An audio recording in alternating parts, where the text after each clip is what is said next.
We are Paco and Lucia, and welcome to a very special, custom-tailored deep dive into the source material. Yeah, thanks for being here. Because if you are joining us today, well, it's because you want to understand one of the most complex situations unfolding in Latin America right now. Frankly, it's pretty alarming. We Yeah. are looking at Colombia's 2026 fiscal abyss. Right. And to really grasp what is happening there, we have to look at this massive high-speed collision between sweeping social ambitions and cold, hard technical realities. Exactly. And to set the stage for you, I want you to imagine an architect. Oh, right. The architect analogy from the reports. I like this one. Yeah, it's perfect. Yeah. So imagine a brilliant visionary architect who designs this beautiful, award-winning, futuristic skyscraper. Like, we're talking rooftop gardens, subsidized housing, renewable energy grids. Right. A true social utopia on paper. But when it comes time to actually build the thing, the architect completely forgets to hire the plumbers and the electricians. Which is a pretty fundamental problem for a skyscraper. Just a little bit. So, the shiny facade goes up, but inside, nothing works. Right, the water doesn't flow, the lights don't turn on. Exactly. The entire structure is essentially paralyzed. And that is the exact paradox of the current Colombian administration that we are going to unpack today. That analogy of the architect and the plumbers really perfectly encapsulates the core tension we're seeing across all the data. It really does. But before we get into the actual plumbing of the state, it is crucial to establish the ground rules for how we are approaching this. Right, because the stack of material we are analyzing today is incredibly dense. Dense and highly polarized. Mm. We have the political platforms of the leading 2026 presidential candidates. We have thick macroeconomic reports from Cedesarolo. And Cedesarolo is, what, a premier economic think tank in Colombia, right? Exactly. And on top of that, we have extensive investigative journalism alongside raw statistics from the DANA, which is the National Statistics Department. It's a lot of data. A lot. And our absolute mission here is neutrality. We are not taking any political sides, nor are we endorsing any candidate's worldview. None at all. Our goal is to serve as impartial guides to the mechanisms of the state, exploring what actually happens when the machinery of government jams. And then, scrutinizing the radically different blueprints being proposed to fix it. Right. I think that is the only way to tackle a topic this volatile. Just the facts, the mechanics, and the data. So let's start with the macroeconomic dashboard of the country right now. Because frankly, the numbers are just staggering. They really are. I mean, looking at the Cedesarolo reports, the 2026 national budget is projected at 557 trillion pesos. 557 trillion. Just to put that into perspective for you, that is 28.8% of the country's entire gross domestic product. Yeah, it's huge. It is the second highest budget in their modern history, surpassed only by the emergency spending during the global pandemic. But here's the terrifying part for anyone looking at the balance sheet. While the budget is massive, the economic growth rate is crawling at a mere 2.6%. Exactly. So you have this bloated, historic budget, but the economic engine that is supposed to fund it is barely moving. And when your spending vastly outpaces your economic growth, you inevitably slam into a deficit wall. You do. The projections point to a total fiscal deficit for 2026 of 7.5% of GDP. Wow. 7.5%. Yeah. But to really understand the structural health of the Colombian state, we have to look at a much more specific metric, the primary deficit. Okay, let's unpack this, because Yeah. I think people hear primary deficit and their eyes might glaze over. Right. It sounds like abstract Wall Street jargon. So the total deficit includes the interest the government pays on its existing debt. The primary deficit removes those interest payments entirely.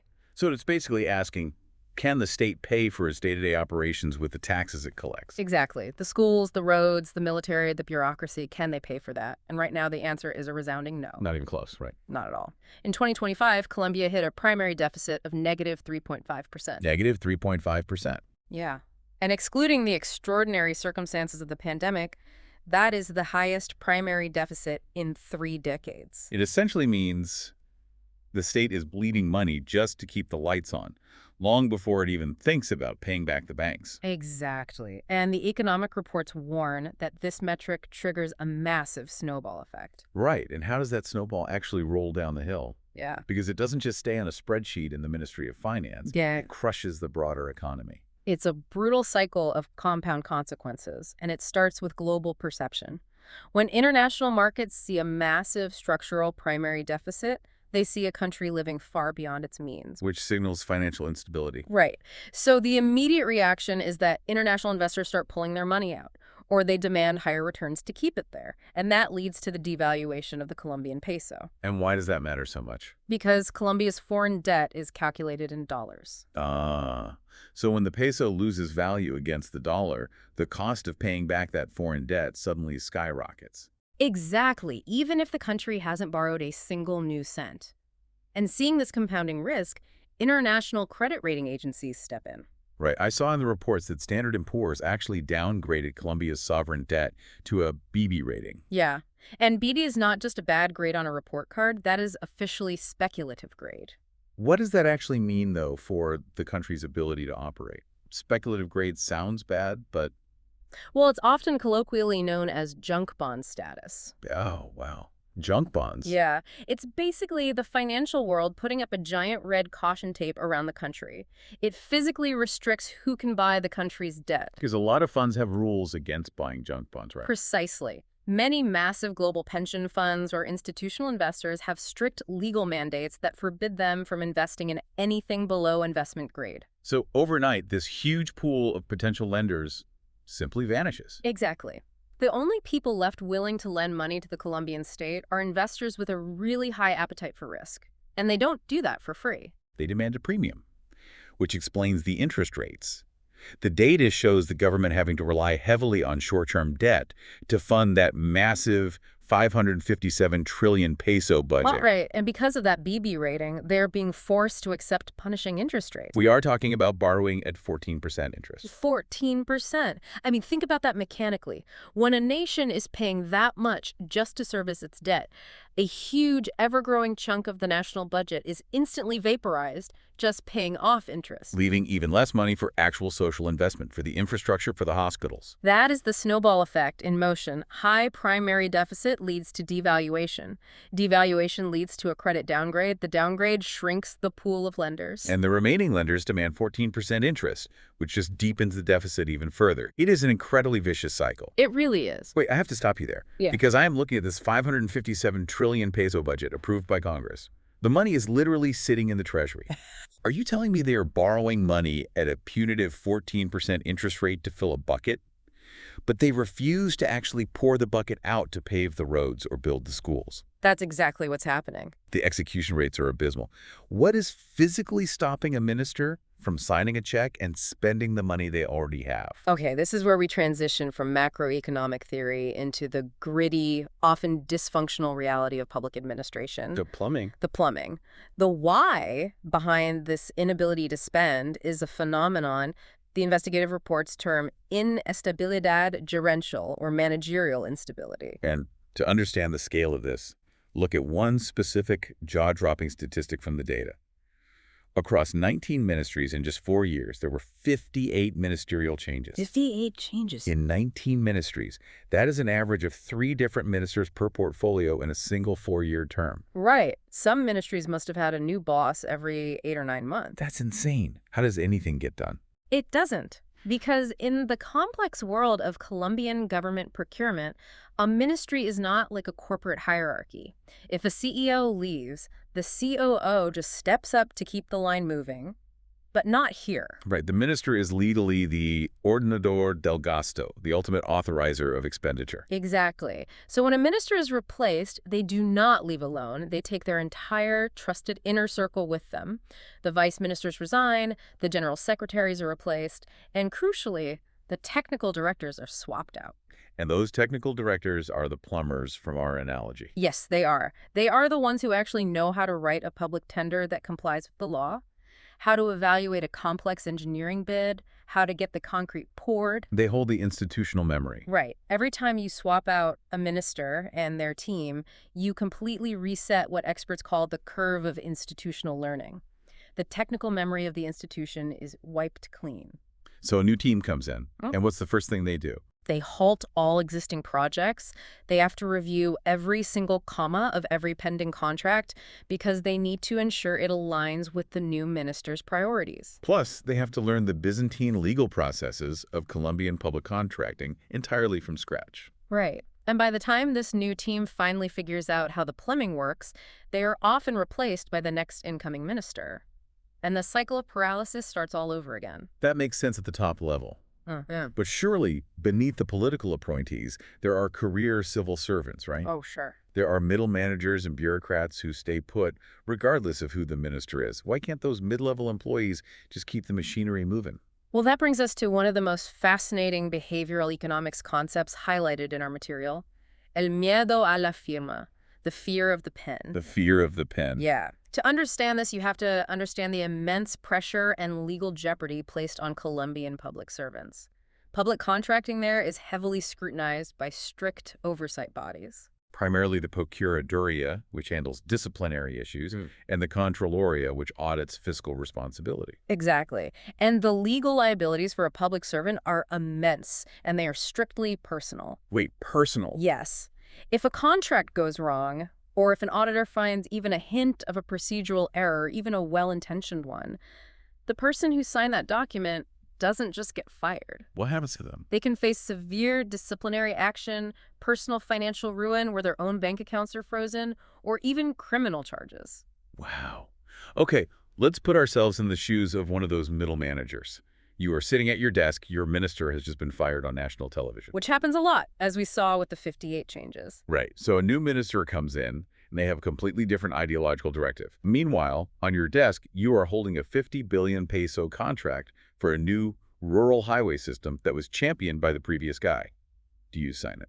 You would have to be incredibly reckless to sign it. You are terrified. You have absolutely no political cover from the top because the leadership is in a state of constant churn. And you know, the oversight bodies are watching every single move, looking for irregularities. Exactly. So the completely rational, self-preserving choice for the civil servant is inaction. You delay the process. You ask for a fourth technical review. Right. You send the file over to the legal department for a concept review. You request further environmental impact studies. You do absolutely anything you can to avoid putting your personal signature on the dotted line. The fear of the pen literally paralyzes the state. The money is sitting there in the bank, incurring 14% interest. But the bridge never gets built because nobody wants to take the personal legal risk of authorizing the concrete. It is a stunning paradox. The architect designs the building, borrows money at predatory rates to pay for it, but the project manager is too terrified of getting sued to actually hire the plumbers. But the data makes it very clear that this bureaucratic paralysis isn't just an abstract problem living on a spreadsheet. No, it's not just delayed highways or unpaid government buildings. When the state's machinery jams at this scale, it has devastating, immediate, and real-world consequences on human lives. It really does. Which leads us to the health system. Right, let's shift our focus to the human cost of this paralysis. I want to look at the FOMAG collapse, the explosion of something called factoring, and the broader energy crisis. Well, what's fascinating here is that the FOMAG is arguably the most vivid case study in our entire stack of material regarding what happens when ideological ambition completely outpaces technical capacity. And just to clarify, FOMAG is the National Health and Pension Fund, specifically for public school teachers, right? Yes, and the government saw an opportunity here. They decided to use the FOMAG as a pilot program, a proving ground for their broader, much more ambitious national healthcare reform vision. And the core of that vision was eliminating the intermediaries, what they call the EPS, or health-promoting entities. Exactly. The ideological goal was to cut out the private EPS entirely. The argument was that these private entities were siphoning off public health funds for corporate profit. So the government wanted the state to directly manage the health resources and pay the clinics and hospitals directly. Right. And on paper, to someone completely outside the medical industry, that often sounds like a highly efficient idea. You save the profit margin of the corporate middleman and give that money directly to the doctors and the patients. But the reality documented in these reports was a total catastrophic collapse. The numbers are incredibly grim. According to the data, the FOMAG went from being a relatively stable, financially viable entity to carrying a negative 3.2 trillion peso balance in less than 2 years. Negative 3.2 trillion pesos. That is massive. Yeah. And the human impact was immediate. Because of the operational chaos that ensued, the FOMAG lost 84% of its provider network. Wait, 84%? Yes. Clinics, specialists, and hospitals simply stopped treating public school teachers because they weren't getting paid. I am struggling to wrap my head around the scale of that failure. How do you lose 3.2 trillion pesos in under 2 years? Where did the money physically go? Did it vanish? It didn't vanish into thin air. It hemorrhaged through a massive technical blind spot. This goes right back to the architect and the plumbers. Okay, walk me through that. The government successfully bypassed the EPS intermediaries by executive decree.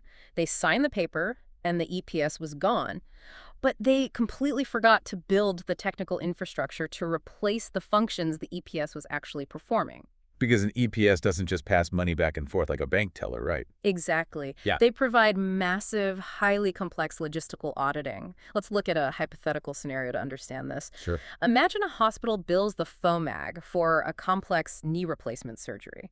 When an EPS receives that bill, they don't just pay it. They run it through sophisticated software and armies of medical auditors. Right, they ask, did this patient actually need this surgery based on their medical history? Exactly. Were all 50 of the expensive bandages billed actually used in the operating room? Is the pricing of the anesthesia accurate according to strictly regulated national tariffs? So the EPS is essentially the bouncer at the door of the National Treasury, making sure the state isn't overcharged or billed for phantom procedures. That's a great way to put it. And when the state took over direct payment for the teachers, they didn't have the bouncers. They had no bouncers, no software, and no technical capacity. They effectively handed clinics and hospitals across the country a blank check. Wow. And without the containment walls of the EPS, medical auditors' claims skyrocketed. Inefficiencies multiplied, prices inflated. And the state, lacking the software systems to process, verify, or challenge the billing, just started blindly paying, right? Or failing to process claims altogether. Exactly. They hemorrhaged money until the fund was entirely drained. And because the fund was drained, the state started severely delaying payments to the clinics and hospitals, which triggers a secondary, arguably even more insidious financial crisis that the Fedezolo reports highlight. Right, the explosion of factoring in the medical sector. The documents note that factoring shot up by 50% in just 4 months. Let's walk through what factoring actually is, because this really illustrates the sheer desperation in the healthcare sector. Yeah, factoring is a financial mechanism born of liquidity crises. Imagine you are the director of a mid-sized clinic in Colombia right now. Good. You have a staff of doctors, nurses, and janitors who expect their paychecks on Friday. You have suppliers who need to be paid for critical supplies like oxygen tanks and surgical equipment. Right, basic operational costs. And you have been treating patients and providing services to the state. And you hold a stack of government invoices totaling, say, 100 million pesos. But the government is paralyzed. Because the FOMAG is broke, the ministers are rotating, and nobody in Bogota is signing the checks due to the fear of the pen. Exactly. And you cannot pay your nurses with an IIU from the Ministry of Health. So you are facing an immediate liquidity crisis. Your clinic is going to shut down on Friday if you don't get cash. So what do? You turn to the private financial markets, specifically to factoring. You take that 100 million peso government invoice to a private bank or a specialized financial institution. And you say, I need cash today to make payroll and buy oxygen. Right. And the bank looks at the invoice. They evaluate the risk of the government delaying payment for another 6 months or a year. And the bank says, okay, we will buy this 100 million peso invoice from you, but because of the risk and the delay, we're only going to give you 85 million pesos in cash right now.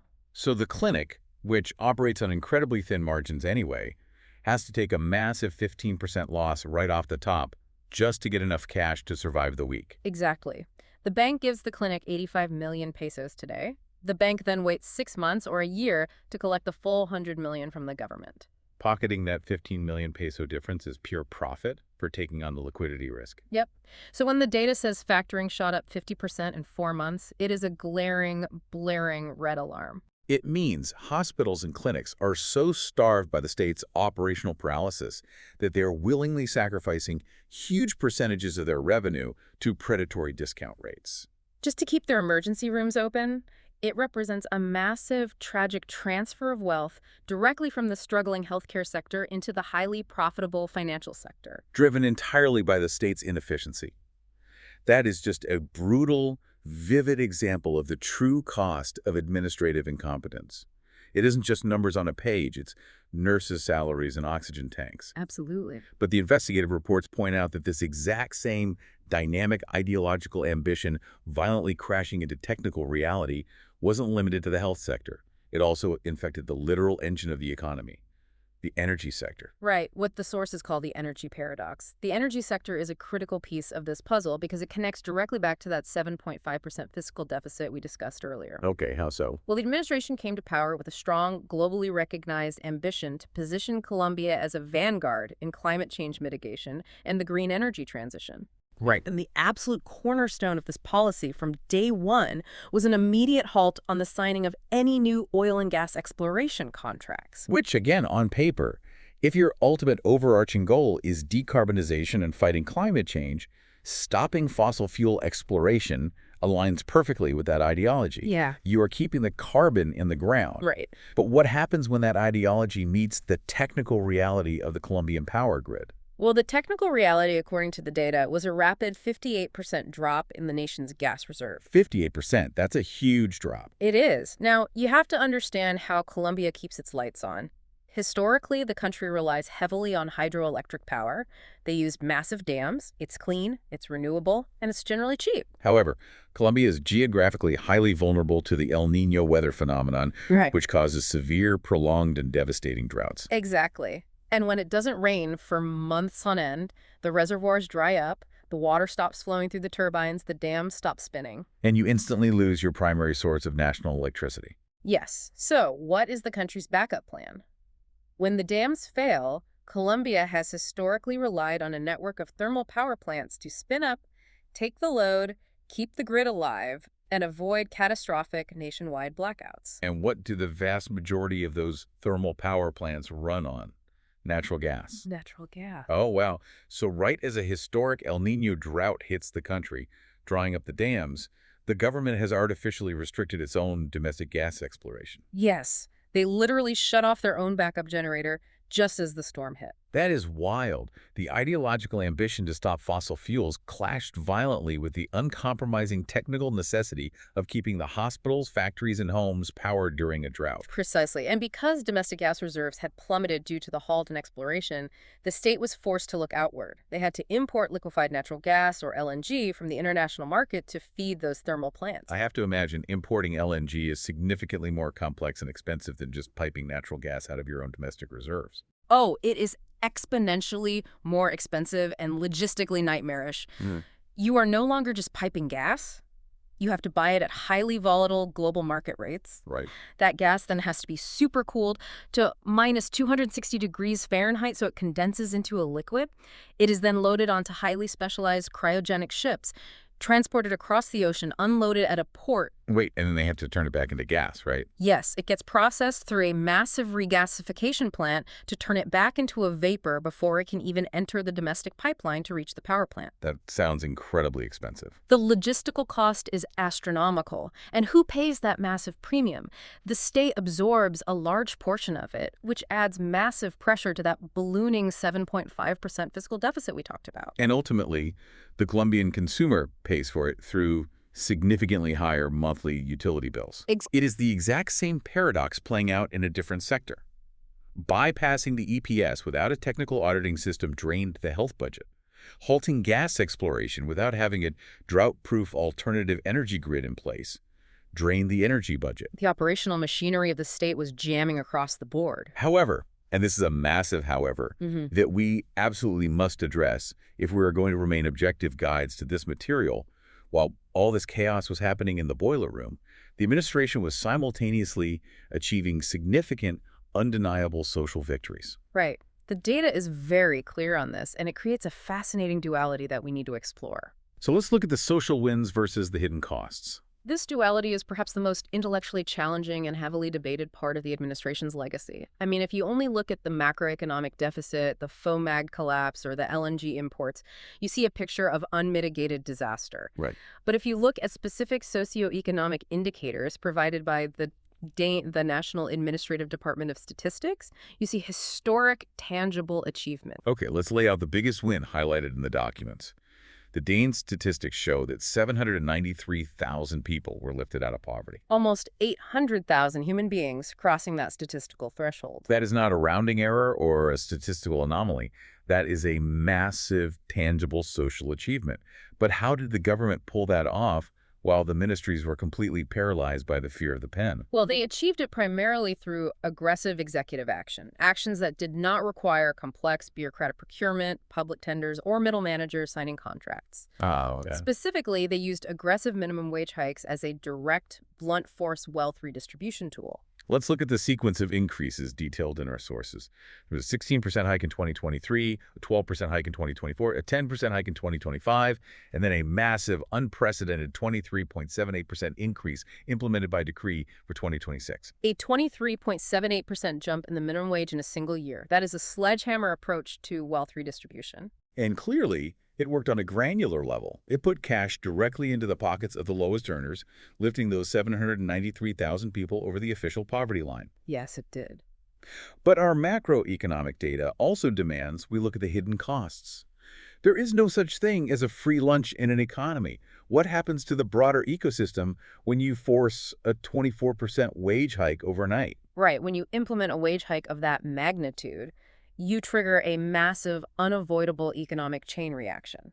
While it absolutely lifts people out of poverty on paper, it creates a severe shock of what economists call hidden inflation. Okay, let's use the bakery analogy from our notes to break this down, because I think this makes the concept of hidden inflation crystal clear for anyone who has ever bought a loaf of bread. Okay, let's do it. Imagine a local, family-owned neighborhood bakery in Bogota. Right. This bakery operates on very tight margins. They have 5 employees, bakers, cashiers, cleaners, all making the minimum wage. Suddenly, by government decree, the owner's payroll expenses jump by nearly 24%. And traditional textbook economic theory would suggest that the bakery owner, completely unable to absorb that massive cost increase out of their thin profit margin, would simply be forced to fire 2 employees or close the shop entirely. Which would lead to a massive spike in national unemployment. Exactly. But the paradox in the data is that unemployment didn't immediately skyrocket in the way traditional economists predicted. Why didn't the baker just fire the staff? Because of the massive sudden injection of cash into the informal and lower income economy. The millions of workers across the country who just got a 24% raise didn't take that extra money and put it into offshore savings accounts. Right, they spend it immediately on basic necessities. They went out and bought more bread, more milk, more eggs. So the local bakeries suddenly experienced a consumer boom. The demand for their products surged. Okay, so the baker has significantly higher payroll costs, but they also have a line of customers out the door buying bread. How does the baker balance the books to survive this dynamic? They drastically raise the price of the bread. And it's not just the baker. Think about the entire supply chain. The farmer growing the wheat had to raise wages by 24%. The flour miller had to raise wages. The driver driving the delivery truck got a 24% raise. Every single node in the supply chain experienced that shock, and they all pass those increased costs down the line until it lands on the final product. So the baker raises the price of the bread to cover their new expenses and the increased cost of flour. Exactly. The worker earns 24% more money, but when they go to the bakery, their daily loaf of bread now costs 30% more. Wow. This is the insidious nature of the hidden inflation shock.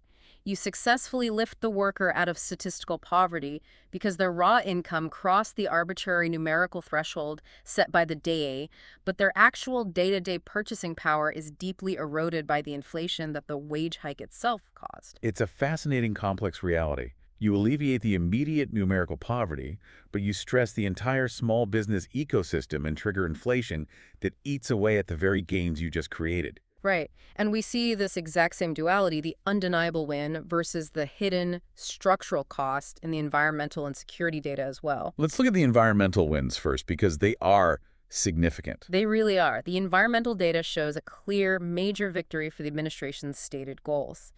Deforestation dropped by an impressive 39%, going from over 316,000 hectares destroyed down to around 113,000. That is a huge drop. And additionally, the share of renewable energy in the national grid hit 13%. These are undeniable achievements for a government that explicitly positioned itself as a global environmental vanguard. But contrast that environmental win with the security data in the sources, because the contrast is stark and deeply concerning. It is. The government touted a record 3,417 tons of cocaine seized globally. However, the domestic seizures the cocaine actually captured within Colombia's borders plummeted to just 403 tons. Meanwhile, the territorial control of highly organized illegal armed groups, like the Clan del Golfo and the EMC, grew by a staggering 85%. How do we reconcile those numbers? How do you seize record amounts globally while losing massive territorial control domestically? It comes right back to the central theme of our deep dive. Institutional disruption. The investigative reports point to a massive, unprecedented purge within the military hierarchy early in the administration. A purge. Yes, 79 generals and admirals were dismissed or forced into early retirement. 79 generals. That sounds exactly like the 58 ministers we talked about earlier. It is a perfect mirror of the civilian dynamic. The administration, seeking strict ideological alignment or attempting a radical break from past military doctrines, effectively decapitated the leadership of the armed forces. But in doing so, they wiped out decades of tactical memory and deeply embedded intelligence gathering networks. Exactly. You cannot simply promote a colonel and expect to instantly replace 30 years of counterinsurgency experience, source cultivation, and strategic knowledge. So the loss of tactical memory in the military directly mirrors the loss of technical memory in the civilian ministries. Right. And the result was a paralyzed security apparatus. While they managed to coordinate with international partners for global seizures domestically, the leadership vacuum allowed armed groups to expand their territorial footprint by 85%. Essentially operating with impunity in regions where the state security apparatus had been blinded. Yes. So if we pull back and look at the entire landscape we've painted so far, we have a country facing a 7.5% fiscal deficit, borrowing money at 14% interest on speculative-grade bonds. Yeah, it's a tough picture. We have a bureaucratic engine paralyzed by 58 ministerial changes and the fear of the pen. The health system is hemorrhaging money because they fired the auditors. The energy sector is importing wildly expensive gas during a drought, but minimum wages are up and deforestation is down. It is a highly volatile, deeply contradictory landscape. And this is the exact reality that the 2026 presidential candidates are stepping into. The political platforms we are analyzing provide two radically different blueprints for how to save the country from this fiscal abyss. Right. So let's pivot to the 2026 crossroads and look at the first extreme approach. Abelardo de la Espriella and what his advisors call the monarchist state. Okay, lay it out for us. Abelardo de la Espriella's platform is titled Patria Milagro, or Miracle Homeland, and it proposes a brutal shock therapy approach to the fiscal crisis. His foundational macroeconomic target is a highly ambitious 7% annual economic growth rate. Okay, 7%. How does he plan to hit that? To achieve this, he plans to completely and immediately reverse the current administration's energy policy.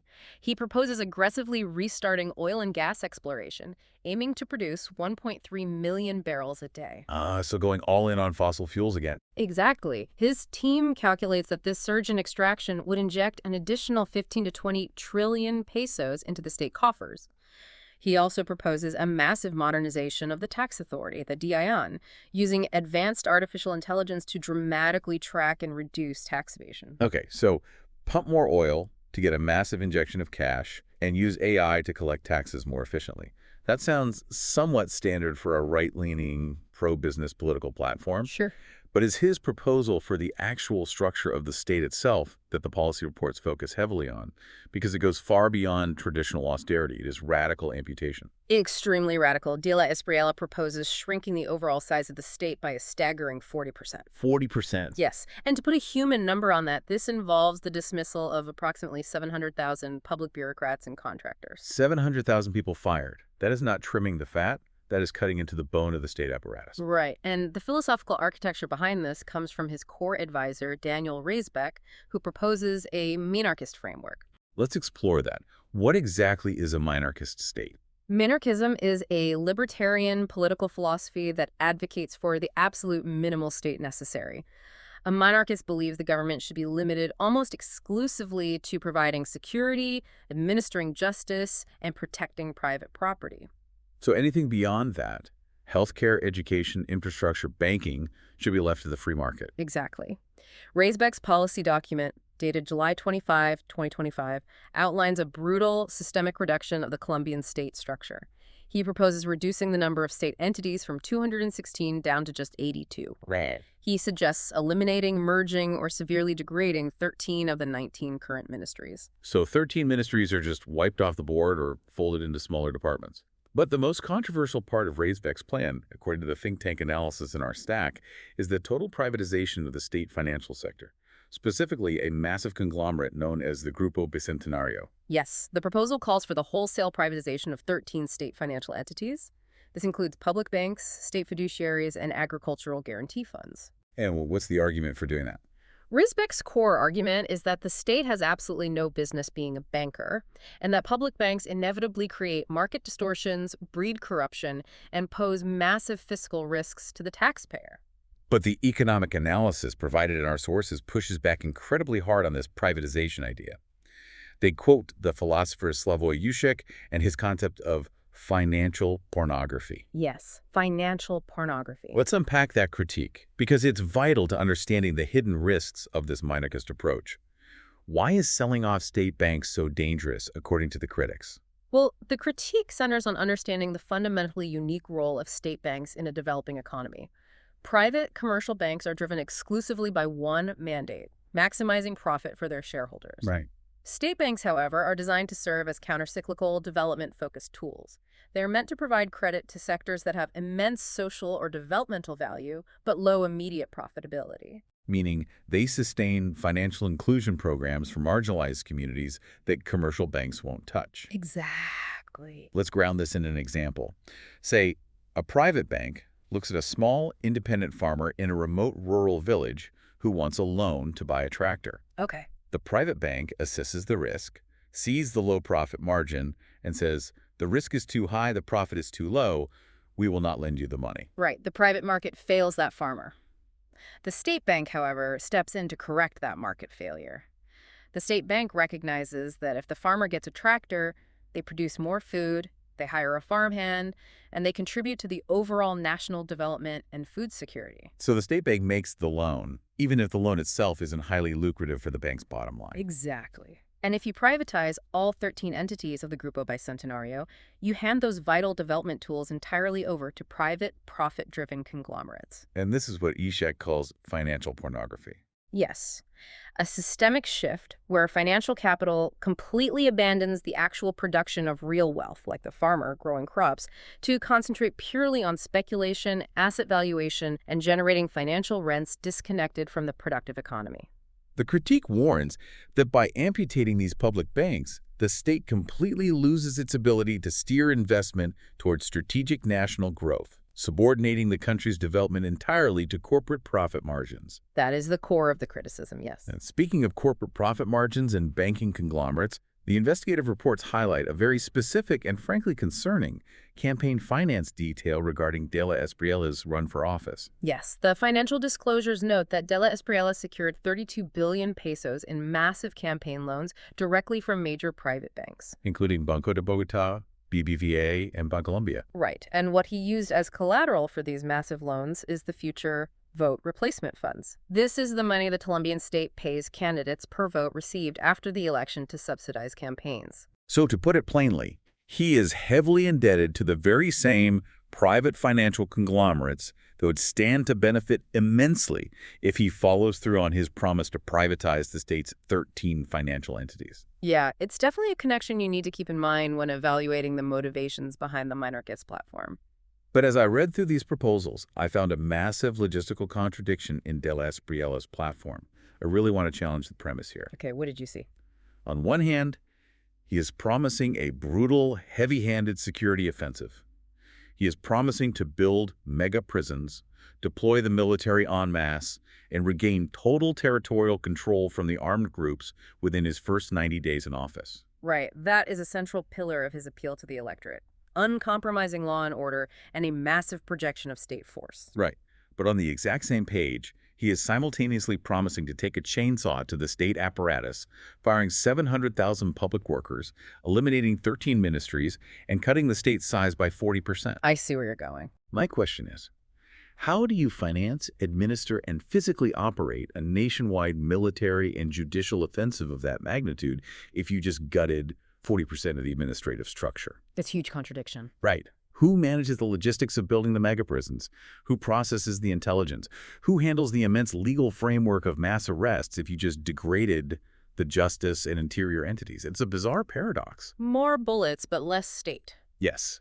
It seems logistically impossible to mount a massive coordinated state intervention while actively dismantling the state itself. That is precisely the core analytical critique of the minarchist approach in our materials. A weak, amputated state might cost less on a spreadsheet, but it also fundamentally lacks the operational capacity to project power. Exactly. Whether that power is building a rural highway, administering a public health system, or fighting a heavily armed cartel, you need administrative machinery to execute it. And if De la Espriella's plan is to violently amputate the state to force efficiency, the other leading candidate offers a completely different but equally radical response to the current paralysis. Right, which brings us to the other path in the 2026 crossroads, Iván Cepeda and the communal leap. If De la Espriella looks at the paralyzed bureaucracy and says, shrink it, Iván Cepeda's plan seems to be to just bypass the bureaucracy entirely. Yeah, pretty much. Let's outline his core philosophy, which the platform documents call austeridad republicana, or Republican austerity. Republican austerity. What does that actually mean? It's a fascinating political concept that attempts to reclaim the word austerity from the right. Cepeda draws a very sharp distinction between what he calls neoliberal austerity, which typically involves cutting social programs, privatizing assets, and firing public employees, and his Republican austerity. His philosophy posits that the government bureaucracy itself, not the vulnerable citizens, must tighten its belt. He proposes slashing the superfluous privileges of the high bureaucracy. So his flagship promise is an immediate deep cut to the president's salary, followed by severe reductions to the salaries, luxury travel budgets, and representation expenses of all high-level officials across the board. Exactly. The idea is to redirect those millions of pesos in bureaucratic savings directly into social spending. It's a powerful symbolic message, right? Yeah. The leaders will sacrifice their luxuries before the citizens sacrifice their needs. Right. But the truly radical part of Cepeda's platform and how he plans to actually solve that 87.9% execution paralysis we talked about with the fear of the pen is his proposal for radically altering public contracting. Yes. Think back to our discussion about the middle managers terrified of the strict contracting laws. Specifically, a piece of legislation known as Ley 80, which strictly regulates public procurement in Colombia. Right. Cepeda's diagnosis is that Ley 80 is fundamentally flawed because it was designed by and for large transnational corporations. Let's make Ley 80 concrete for a second. Why is it such a labyrinth? Well, if Iván Cepeda wants a local neighborhood group to fix a crumbling sidewalk or build a small community center, Ley 80 says that group can't just go buy cement and hire local workers. They can't. No. The law requires them to secure a multi-million peso compliance bond from a major insurance company. They need certified civil engineers and legal teams on retainer to sign off on massive technical viability studies. They need a proven track record of millions of dollars in previous execution. Wow. It is a massive legal labyrinth theoretically designed to prevent corruption, but in practice, it makes it completely impossible for anyone but a giant, heavily lawyered engineering conglomerate to even apply for a state contract. Exactly, which naturally excludes any small local businesses, cooperatives, or community groups from ever participating in the economic benefits of state infrastructure spending. And Cepeda argues this system breeds top-down clientelism. A few massive companies win all the lucrative contracts, the wealth concentrates at the top, and the economic benefit never reaches the base of the pyramid. Right. So his solution is to radically bypass Ley 80 and these strict regulations. He wants to hand infrastructure and social contracts directly to the Juntas de Acción Comunal, the local communal action boards, and other popular grassroots organizations. So he envisions a simplified pedagogical contracting regime where the state bypasses the terrified middle managers in Bogota and hands the budget for a local road, a school repair, or a care program directly to the neighbors who will actually use it. Exactly. He also pairs this decentralized spending with a national anti-corruption system, right? The policy papers mentioned targeting the CVY toll. Yes, CVY stands for Como Voy Yo, which translates roughly to what's my cut. Ah, right. It represents the pervasive everyday culture of corruption where technical certifiers, local politicians, or mid-level bureaucrats demand a percentage of the contract value just to approve the paperwork or move the file to the next desk. And Cepeda's plan aims to eliminate this by completely removing the middlemen.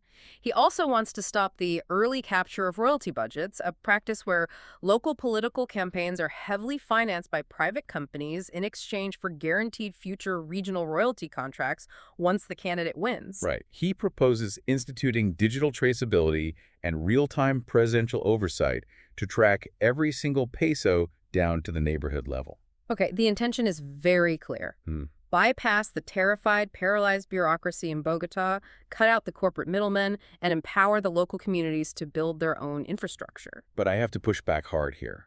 Democratizing access sounds beautiful on a campaign poster, but let's apply the exact same rigorous technical lens we applied to De la Espriella. Okay, what's the issue? Cepeda is proposing handing millions of pesos and complex civil engineering projects like paving roads, building aqueducts, or managing local care systems to neighborhood boards. These juntas are groups of well-intentioned citizens, but they have absolutely zero technical, legal, or financial experience in managing public funds or executing civil infrastructure. Well, the advocates of this plan would argue that the oversight of the community is actually far stricter than the oversight of a distant bureaucrat. So The argument is based on social auditing versus legal auditing. A neighborhood leader isn't going to steal the cement meant for their own child's school, whereas a faceless corporation in Bogota might cut corners to boost their profit margin. They argue that local ownership ensures the project is done right because the builders are the end users. I understand the romantic appeal of that, but good intentions do not teach you how to mix the correct ratio of aggregate for load-bearing concrete. It's a fair point. Are we just trading macro corruption for a massive explosion of micro corruption and well-intentioned waste? If a Junta de Acción Comunal mismanages the cement pour, or the treasurer runs off with the funds, or they simply fail to properly account for the money due to lack of accounting skills, you don't have a transnational corporation's insurance policy to sue to get the taxpayer money back. The money is just gone, the road is half finished and crumbles in the first rainstorm, and the state has fundamentally failed to deliver. It seems like trying to solve the fear of the pen by giving the pen to someone who doesn't even know how to write a basic legal contract. It is a massive risk. It is the ultimate pendulum swing from hyper-regulated paralysis to unregulated, decentralized execution. Yeah. And if we synthesize these two extreme proposals, De la Espriella's minarchist amputation and Cepeda's communal leap, we see that they are both direct, albeit completely opposite, reactions to the exact same systemic trauma. They are both reacting to the 58 ministerial changes, the fear of the pen, and the 87.9% execution paralysis of the current administration. Right. Both candidates look at the architect's beautiful paralyzed skyscraper and conclude that the current administrative system is completely unsalvageable. So what does all this mean for you as we wrap up this deep dive into Colombia's political and economic future? We've explored the massive fiscal abyss, the real human cost of administrative failure in healthcare and energy, the complex paradox of social winds driving hidden inflation, and the two extreme radical crossroads proposed for 2026. I want to leave you with a final thought to mull over, a fundamental perspective shift based on everything we've analyzed today. Let's hear it. For decades, the political debate in Colombia, and frankly across much of the world, has been intensely and almost exclusively focused on what the state should do.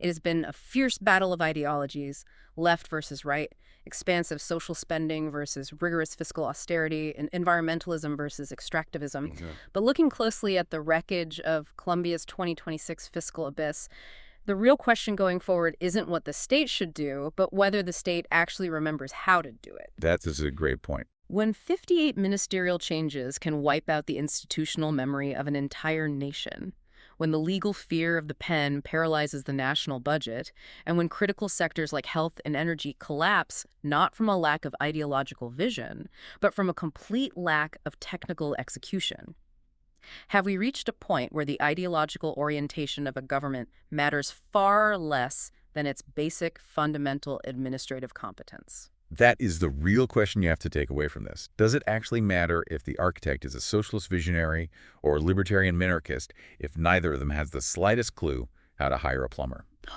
We want to thank you for joining us on this incredibly dense, complex journey through the data and the proposals. Yes, thank you. We encourage you to keep questioning the mechanisms behind the political promises, to look past the beautiful blueprints and ask exactly who is going to lay the pipes. We hope you have enjoyed this. See you at the polls on June 21st.